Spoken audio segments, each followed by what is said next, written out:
Hello friends, I am Anurag Singh. Welcome to my YouTube channel chemistry by Anurag Singh पर स्वागत करते हैं दोस्त आप सभी के अपने YouTube channel chemistry by Anurag Singh पर।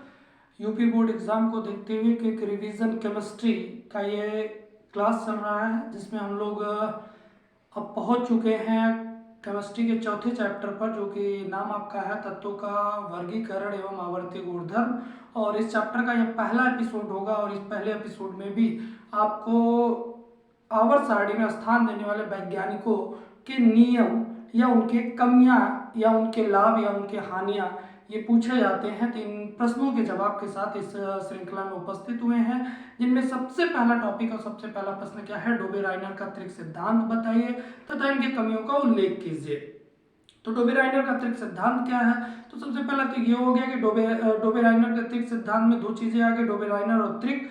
डोबे-राइनर का मतलब इसकी खोज डोबे-राइनर नामक वैज्ञानिक ने किया था, इसीलिए डोबे-राइनर का त्रिक सिद्धांत कहते हैं। और दूसरा चीज ये है कि त्रिक का मतलब क्या होता है, तीन तत्वों को लेकर इन्होंने अपने आवर्त सारणी का इन्होंने निर्माण किया था। इन्होंने कैसे किया था? इन्होंने तीन समान गुणधर्म वाले तत्वों को लिया था। कितने? तीन। वो भी कौन से? समान गुणधर्म वाले तत्वों को इन्होंने परमाणु द्रव्यमान के बढ़ते हुए क्रम में रखा था। समान गुणधर्म वाले तीन तत्वों को परमाणु द्रव्यमान के बढ़ते हुए क्रम में रखा जाता है तो आने वाले पहले और तीसरे तत्व के परमाणु द्रव्यमान का औसत सदैव दूसरे तत्व के परमाणु द्रव्यमान के बराबर होता है। यही डोबे-राइनर का त्रिक सिद्धांत है। तो डोबे-राइनर के त्रिक सिद्धांत में क्या चीज हम लोगों ने जाना कि इसकी खोज किसने किया था? डोबे-राइनर ने किया था। कितने सन में किया था? 1829 ईस्वी में। कहीं कहीं आपका 1827 लिखा है, कहीं 1829 लिखा है, तो आप एनसीईआरटी का मान के चलेंगे जिसमें 1829 मेंशन किया गया है।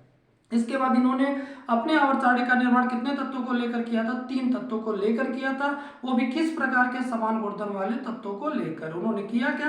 परमाणु द्रव्यमान के बढ़ते हुए क्रम में रखा, जिससे एक आवर्त सारणी प्राप्त होती है जिसमें पहले और तीसरे तत्व के परमाणु द्रव्यमान का औसत सदैव दूसरे तत्व के परमाणु द्रव्यमान के बराबर होता है। तो ये आप देख भी सकते हैं, लिखा गया है यहाँ पर कि डोबे-राइनर का त्रिक सिद्धांत क्या होता है? जब समान गुणधर्म वाले तीन तत्वों को उनके परमाणु द्रव्यमान के बढ़ते हुए क्रम में रखा जाता है तो आने वाले पहले और तीसरे तत्व के परमाणु द्रव्यमान का औसत सदैव दूसरे तत्व के परमाणु द्रव्यमान के बराबर होता है। उदाहरण के द्वारा सत्यापन करना होगा तो लिखा गया तत्व और परमाणु द्रव्यमान लिथियम, सोडियम और पोटेशियम, जिसमें लिथियम का परमाणु द्रव्यमान 7 होता है, सोडियम का 23 होता है, पोटेशियम का 39 होता है। आइए इनके नियम का सत्यापन कर लेते हैं। तो पहले और तीसरे, तो पहला के परमाणु द्रव्यमान कितना? 7 और तीसरे का कितना? 39। तो 39 और प्लस 7 करेंगे, बटे में क्या? औसत आपने लिखा होगा। पहले और तीसरे तत्व के परमाणु द्रव्यमान का औसत। औसत का मतलब होता है जितनी संख्या उसी से आप भाग करते हैं, तो दो संख्या इसलिए 2 से भाग करेंगे। तो 39 प्लस 7 46, बटे में 2 बराबर 23, अर्थात क्या मिल गया? दूसरे तत्व का परमाणु द्रव्यमान। दूसरा भी आपका वैसे लिखा गया, क्लोरीन, ब्रोमीन, आयोडीन, इनका परमाणु द्रव्यमान कितना है? 35.5, 81 और 127, जिसमें यदि आप रखेंगे तो पहले और तीसरे का मान रखेंगे 35.5 और 127, जोड़ेंगे 162.5 आएगा। 2 थे इसलिए 2 से डिवाइड कर देंगे, कितना हो जाएगा? 81.25, जो कि किसका हो गया? ब्रोमीन का हो गया। तो इनके परमाणु मॉडल की कमियां क्या थी? तो परमाणु मॉडल इनका सही था, बस कमी ये थी कि केवल तीन तत्वों को लेकर आवर्त सारणी का निर्माण नहीं किया जा सकता है। क्यों? क्योंकि तीन तत्वों को लेकर यदि आप आवर्त सारणी का निर्माण करते हैं तो काफी बड़ी होगी, जिसके अध्ययन करने में कठिनाई उत्पन्न हो जाएगी। इसीलिए इनका जो आवर्त सारणी या नियम था बहुत उपयोगी सिद्ध नहीं हो सका, क्योंकि केवल तीन तत्वों को लेकर आवर्त सारणी का निर्माण नहीं किया जा सकता। तो यहाँ पर देख सकते हैं कमी में लिखा गया, इनका नियम बहुत उपयोगी सिद्ध नहीं हुआ क्योंकि तीन तत्वों को लेकर आवर्त सारणी का निर्माण नहीं किया जा सकता है। अगला आता है क्या? न्यूलैंड-कास्टक नियम। इसका हम लोग जान लेते हैं कि न्यूलैंड-कास्टक नियम है, इनमें भी दो शब्द है, न्यूलैंड और अस्टक। इस नियम की खोज न्यूलैंड नामक वैज्ञानिक ने किया था, इसीलिए न्यूलैंड-कास्टक नियम कहते हैं। और इन्होंने अपने नियम में कितने तत्वों को लेकर आवर्त सारणी का निर्माण किया था? तो इन्होंने 8 तत्वों को लेकर आवर्त सारणी का निर्माण किया था, इसीलिए इनके पूरे नियम का नाम क्या पड़ा? न्यूलैंड-कास्टक नियम। इन्होंने अपना नियम कितने सन में दिया था? 1863 ईस्वी में दिया था, जिस समय कुल तत्वों की संख्या कितनी खोजी गई थी? तो 63 ही खोजी गई थी। इन्होंने किया क्या? तत्वों को परमाणु द्रव्यमान के बढ़ते हुए क्रम में रखा। जब तत्वों को परमाणु द्रव्यमान के बढ़ते हुए क्रम में रखते हैं तो आने वाला प्रत्येक आठवां तत्व पहले तत्व के समान गुण प्रदर्शित करता है। वो कैसे? जैसे संगीत के स्वर में आने वाला प्रत्येक आठवां स्वर पहले स्वर के समान होता है। क्या चीजें कहा गया? तत्वों को उनके परमाणु द्रव्यमान के बढ़ते हुए क्रम में रखा जाता है तो आने वाला प्रत्येक आठवां तत्व पहले तत्व के समान गुण प्रदर्शित करता है। जिस प्रकार संगीत के स्वर में आने वाला प्रत्येक आठवां स्वर पहले स्वर के समान होता था। ये देख लीजिए उसका यहाँ पर लिखा गया है। क्या लिखा गया है? न्यूलैंड का अष्टक नियम खोज न्यूलैंड ने किया था। कितने तत्वों को लेकर? 8 तत्वों को लेकर। कितने सन में? 1863 ईस्वी में। इसमें नियम क्या है? जब तत्वों को उनके परमाणु द्रव्यमान के बढ़ते हुए क्रम में रखा जाता है तो आने वाला प्रत्येक आठवां तत्व पहले तत्व के समान गुण प्रदर्शित करता है। जिस प्रकार संगीत के स्वर में आने वाला प्रत्येक आठवां स्वर पहले स्वर के समान होता है। तो ये हो गया। बाकी इसका सत्यापन कैसे करेंगे? तो आप जानते हैं संगीत का स्वर क्या होता है? सा रे गा मा पा धा नी, फिर क्या आ जाता है? सा। मतलब सा के नीचे फिर से क्या आ जाएगा? सा आ जाएगा।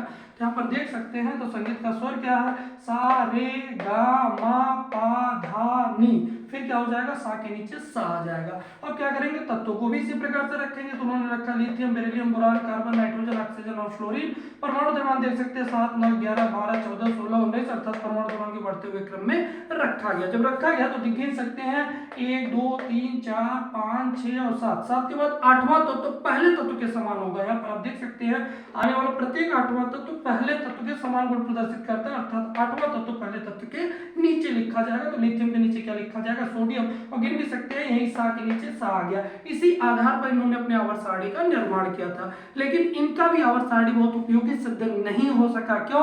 क्योंकि इन्होंने जो नियम दिया था वह उस समय उत्कृष्ट गैसों की खोज नहीं हुई थी। और जैसे ही उत्कृष्ट गैसों की खोज हुआ तो देखा क्या गया कि आने वाला प्रत्येक 9वां तत्व पहले तत्व के समान गुण प्रदर्शित करता है, न कि 8वां तत्व प्रदर्शित करता है। ये इनके नियम या सिद्धांत की क्या हो गई? कमियां देख भी सकते हैं यहाँ पर कि ये फ्लोरीन हो गया। फ्लोरीन के बाद यदि नियान हो जाए तो नियान होता है आपका उत्कृष्ट गैस। उत्कृष्ट गैस को कहाँ रखेंगे? यहाँ पर रखेंगे। फिर सोडियम कहाँ आ जाएगा? यहाँ पर, जो कि ये 1 और 8 का रिलेशन है। और जैसे ही यहाँ पर यदि आपका सोडियम आ जाएगा तो रिलेशन कितने हो जाएगा? 1 और 9 का हो जाएगा। जबकि इन्होंने कितने को लेकर दिया था? 8 को लेकर दिया था। इसलिए इनका नियम बहुत उपयोगी सिद्ध नहीं हो सका। तो आप देख भी सकते हैं कमियों में उल्लेख किया गया। इनका नियम बहुत उपयोगी सिद्ध नहीं हो सका क्योंकि उत्कृष्ट गैसों की खोज हो जाने के बाद आने वाला प्रत्येक 9वां तत्व पहले तत्व के समान गुण प्रदर्शित करता है, न कि 8वां तत्व प्रदर्शित करता है। इसके बाद क्या आता है? मेंडलीव का आवर्त नियम। इसे जरूर याद रखिएगा। यह सबसे अधिक बार पूछे जाने वाला प्रश्न है। 2022 में भी कई बार पूछे गए हैं कई सेट में। तो यहाँ पर देख सकते हैं मेंडलीव का आवर्त नियम क्या होता है। इसकी खोज मेंडलीव नामक वैज्ञानिक ने किया था, इसीलिए इसे मेंडलीव का आवर्त नियम कहते हैं। कितने साल में इन्होंने अपना नियम दिया था? 1869 ईस्वी में इन्होंने अपना आवर्त का नियम दिया हुआ था। ये कहाँ के वैज्ञानिक थे? तो रूस के वैज्ञानिक थे। तो यहाँ पर देख सकते हो 3 चीजें याद रखने। तत्व होगा, भौतिक और रासायनिक गुणधर्म होगा, किसके आवर्तीय फलन होगा? तो याद रखिएगा परमाणु द्रव्यमान के। और यदि वहीं पर परमाणु क्रमांक आ जाए तो नियम किसका हो जाएगा? आधुनिक आवर्त नियम हो जाएगा या मोजले का आवर्त नियम हो जाएगा। ये ध्यान रखिएगा। तो यहाँ पर लिखा गया मेंडलीव का आवर्त नियम। तत्वों के भौतिक एवं रासायनिक गुणधर्म परमाणु द्रव्यमानों के आवर्तीय फलन होते हैं। आवर्तीय फलन क्या होता है? जब तत्वों को परमाणु द्रव्यमान के बढ़ते हुए क्रम में रखा जाता है तो एक निश्चित अंतराल के बाद समान गुणधर्म वाले तत्वों की पुनरावृत्ति होने लगती है। इसी गुण को आवर्तीय फलन या आवर्तीयता कहते हैं। मतलब कि यदि हम लोग क्या करते हैं, तत्वों को परमाणु द्रव्यमान के बढ़ते हुए क्रम में रखते हैं तो कुछ ऐसे तत्व होते हैं जिनके गुण एक दूसरे से मिलते जुलते हैं, और जिनके गुण एक दूसरे से मिलते जुलते हैं उन तत्वों को क्या करेंगे? उन तत्वों के नीचे रखते चले जाएंगे। क्या करेंगे? एक निश्चित अंतराल के बाद, मतलब एक सीमा होगा, उस सीमा के बाद क्या करेंगे? फिर से उन्हीं तत्वों का हम लोग दोहराएंगे जिनके गुणधर्म एक दूसरे से मिलते जुलते होंगे।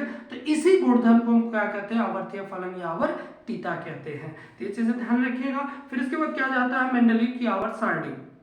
तो मेंडलीव की आवर्त सारणी का निर्माण कितने सन में हुआ था? 1869 ईस्वी में हुआ था। और किसने किया था? मेंडलीव ने किया था। कहाँ के वैज्ञानिक थे? रूस के वैज्ञानिक थे। उस समय ज्ञात तत्वों की संख्या कितनी थी? तो उस समय ज्ञात तत्वों की संख्या 63 थी। इन्होंने क्या किया? उस ज्ञात 63 तत्वों को 2 भागों में डिवाइड किया। किसमें? 12 क्षैतिज पंक्ति और 8 ऊर्ध्वाधर कॉलम में।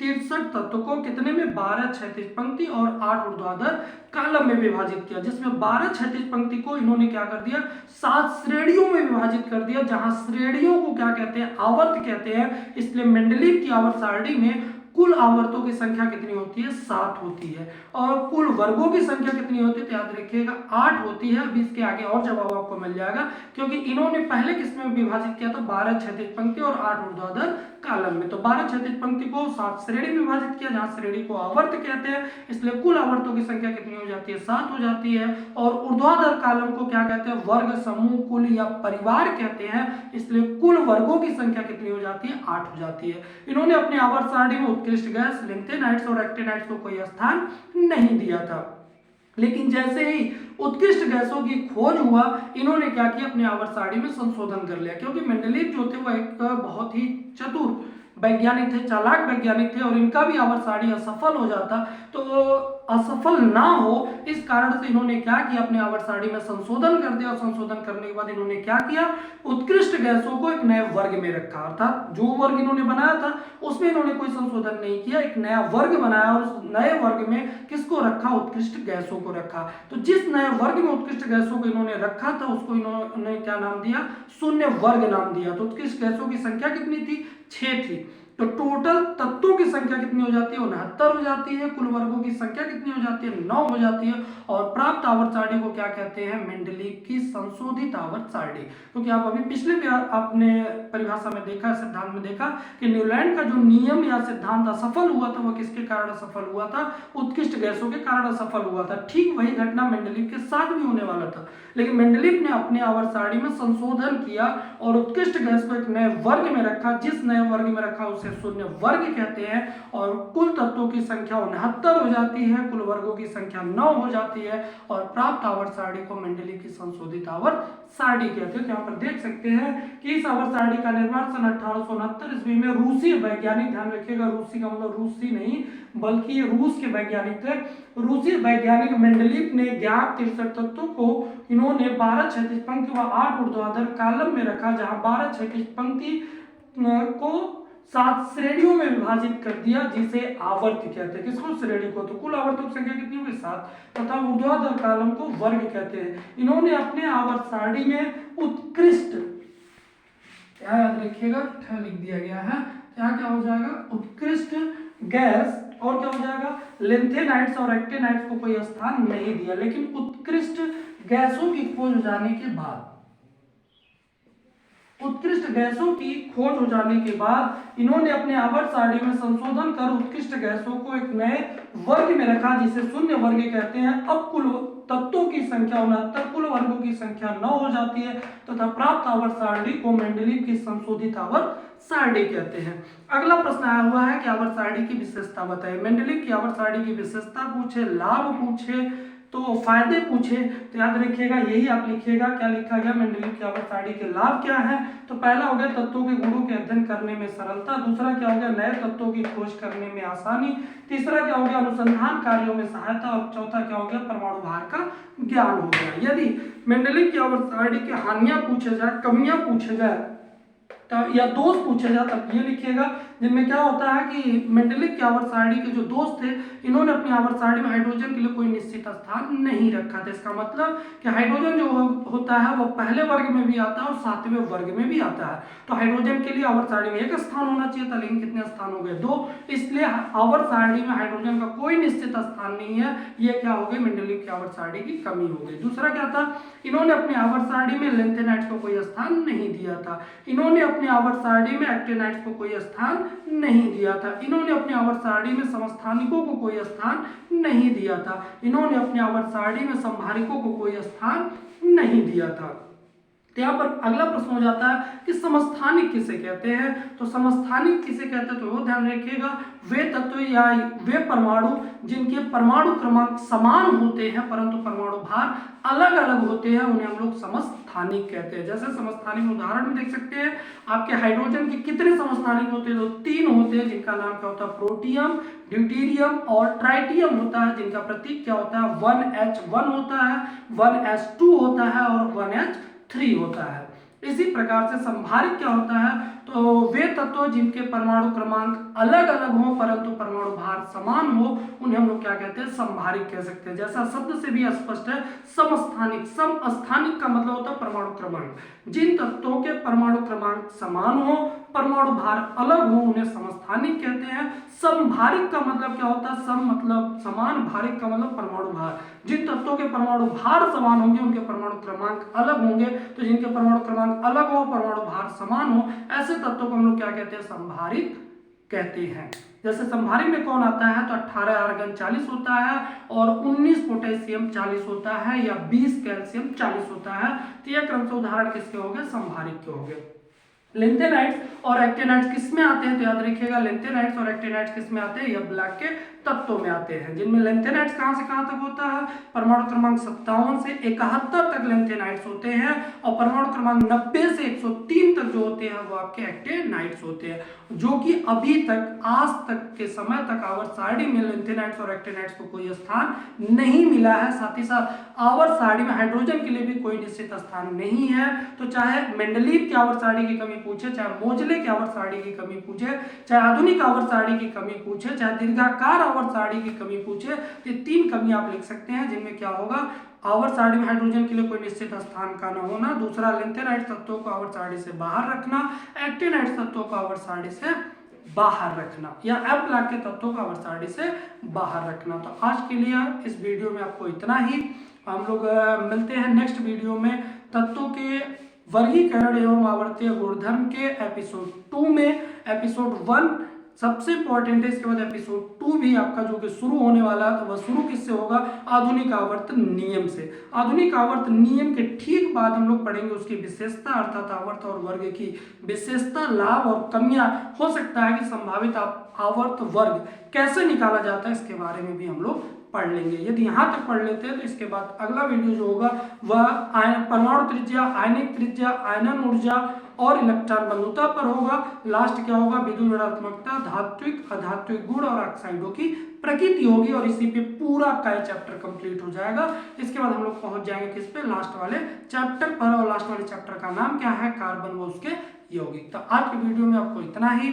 यदि वीडियो सेशन पसंद आया तो लाइक सब्सक्राइब शेयर करना ना भूलें और कमेंट सेक्शन में अपना फीडबैक जरूर शेयर करें। बहुत बहुत धन्यवाद।